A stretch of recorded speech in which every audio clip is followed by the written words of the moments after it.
শুভেচ্ছা অভিনন্দন জানাচ্ছি সবাইকে। আশা করি আপনারা সবাই ভালো আছেন। এদিকে আমিও ভালো আছি। আজকে পুরো দিন রৌদ্র ঝুলমল, আজকে বৃষ্টি হয় নাই, একদম শুকনা শুকনা, সব দিকে খুব রৌদ্র উঠছে। সকাল সকাল থেকে একদম এই বিকেল পর্যন্ত খুবই রৌদ্র আছে। ইনশাল্লাহ এখন বলতে পারি না, আবহাওয়াতে তো বৃষ্টির আভাস আছে। আমি এর মধ্যে সব মুরগিকে খাবার দাবার দিয়ে দিলাম। এই যে দেখেন, দেশি মুরগি পালনে লাভ লোকসান দুটোই আছে। সেটা হচ্ছে আপনারা কে কিভাবে পালন করতেছেন সেটার উপর নির্ভর করবে। কিভাবে আপনারা মুরগির দেখাশোনা করতেছেন,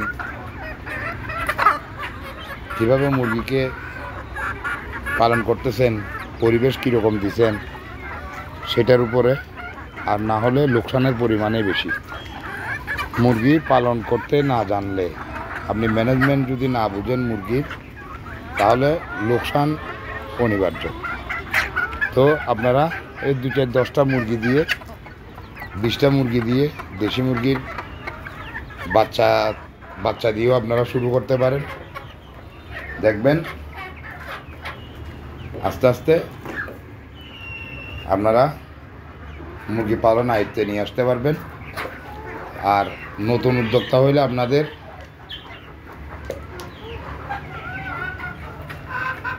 আপনাদের শেখার জন্য উত্তম মাধ্যম হচ্ছে ইউটিউবে আপনি সার্চ করে মুরগি পালন পদ্ধতি সব কিছু শিখে যেতে পারবেন।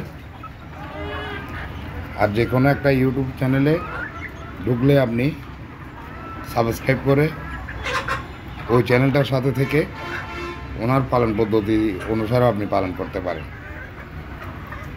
এই যে দেখেন, আমি দেশি মুরগি পালন করি। দেশি মুরগি আপনারা, অন্যান্য মুরগি তো আপনাদের দেখা গেছে কি ডিম পারে ঠিকই, কিন্তু বাচ্চা ফুটাইতে পারে না। কিন্তু দেশি মুরগি বাচ্চা ফুটাইতে পারে।